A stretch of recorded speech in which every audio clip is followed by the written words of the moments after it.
The doctor folded her hands on the desk and looked at Adaeze with the direct eyes of someone who had stopped softening bad news a long time ago. Mrs. Okonkwo, I will be straightforward with you. Miss Eze is not pregnant. She has not been pregnant. What we found beneath her clothing was padding, constructed carefully to simulate the appearance of a growing pregnancy. There's no baby. There has never been a baby. The office was very quiet. Adaeze sat with those words for a long moment and thought about the 3 months she had just lost, the marriage she had paused, the 11 nights she had spent alone in a house that still smelled like his cologne in the mornings, the way Chisom had cried in her kitchen, real tears, genuine tears, the kind that run ugly and leave marks, and how she had believed every single one of them because 21 years ends belief. Because friendship that long becomes its own kind of faith. And faith, when it is broken by the exact person who built it, leaves a wound that has no clean edges. That was how the story ended. Now let her tell you how it began. She had known Chisom Eze since JSS 2 at Queen's College, Enugu. They had shared textbooks and gari and secrets and the kind of laughter that makes your stomach hurt for hours after. They had cried at each other's failures and screamed at each other's victories. When Adaeze met Emeka Okonkwo at a wedding in Abuja 4 years ago, it was Chisom she called first. Chisom, who sat across from him at their first dinner together and whispered afterwards that he had kind eyes and Adaeze should hold on to him. It was Chisom who sat beside her at their introduction ceremony and squeezed her hand so tightly when the wine was being carried that Adaeze had laughed and told her to stop before she lost feeling in her fingers.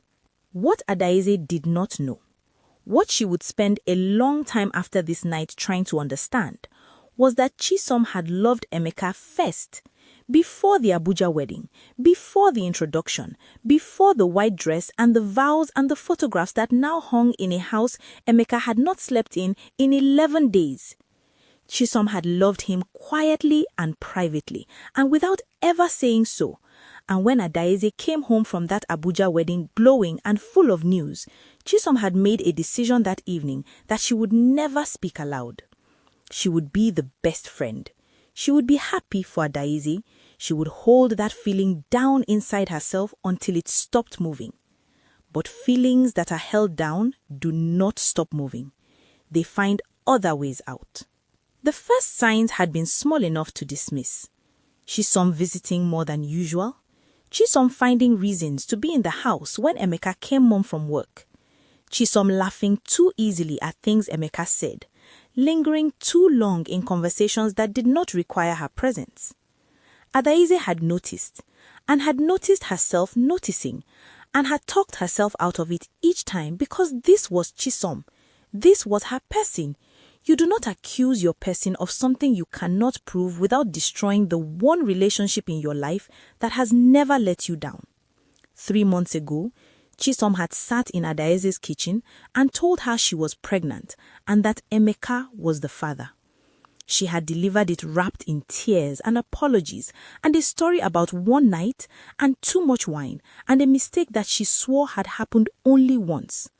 Adaeze had sat very still and listened to every word, and when Chisom finished speaking, Adaeze had stood up, walked to the front door, opened it, and held it open without saying anything until Chisom walked through it. Then she had gone back to the kitchen and sat alone for 4 hours before she was able to move again. Emeka's reaction when she confronted him was the second wound. Not the words. He denied it. He always denied it, but the 3 seconds before the denial. 3 seconds of a man searching his own face for the right expression. 3 seconds that told her everything the words that followed could not unsay. He had moved out 11 days later, after a conversation Adaeze had kept so quiet and so controlled that she could see it frightening him. The absence of screaming, the absence of plates thrown, just her voice steady and clear, explaining what she knew and what she had decided. She had not known about the fake pregnancy yet. She had believed the baby was real. She had been grieving a real thing. And now she was sitting in a hospital office in Independence Layout being told there had never been anything to grieve at all. "How long?" Adaeze asked. Dr. B understood the question immediately. "Based on our examination and what Miss Eze has told us, we believe the deception began from the very beginning. There was no pregnancy at any point." 3 months.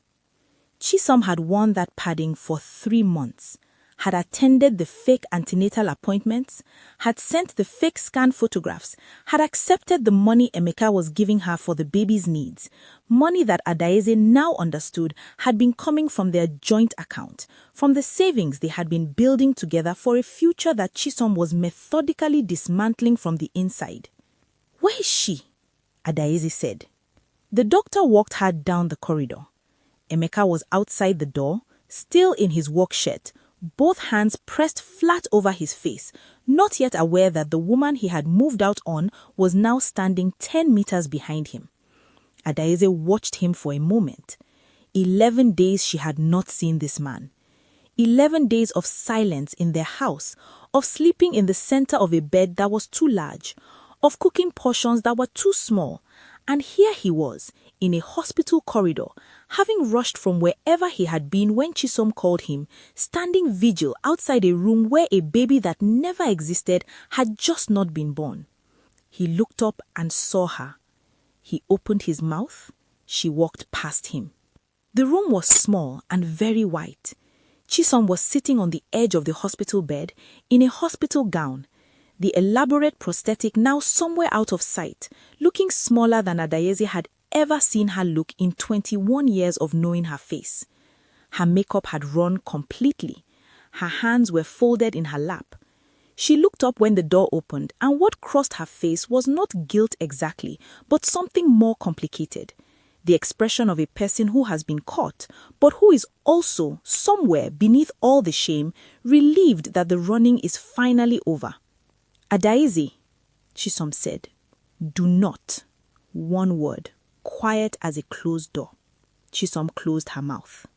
Adaeze stood in the center of that small white room and looked at the face she had known since they were 12 years old, the face that had been beside her in every important moment of her life, that had known her before she knew herself, and she felt something settle inside her chest that was not peace, but the thing that comes just before peace. The thing that arrives when you have finally understood everything completely and there is nothing left to wonder about. "You listed me as your emergency contact," Adaeze said. Chisom said nothing. "You spent 3 months destroying my marriage. You made me believe my husband had a child coming into this world with my best friend. You watched me grieve something that was never real. And when your lie collapsed tonight, the name you wrote on that form, the person you called to come, was mine." She let that sit in the room for a moment. "Do you understand what that tells me? It tells me that even while you were taking everything from me, you still needed me more than you needed anyone else. And that is not love, Chisom. That is the most selfish thing one person can do to another, to need someone so much that you are willing to break them just to keep them close." She picked up her handbag from the chair by the door. "Do not call me. Do not come to my house. Do not put my name on anything that belongs to your life ever again." She walked out. Emeka was still in the corridor. She stopped in front of him for the first time that evening and looked at his face with the careful eyes of a woman making a final assessment. "Lock up properly when you come for your things," she said. "I am changing the locks on Friday."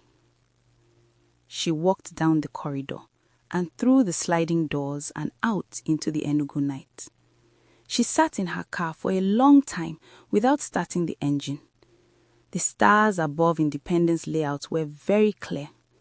Somewhere across the city, her house was waiting, quiet and too large and entirely hers.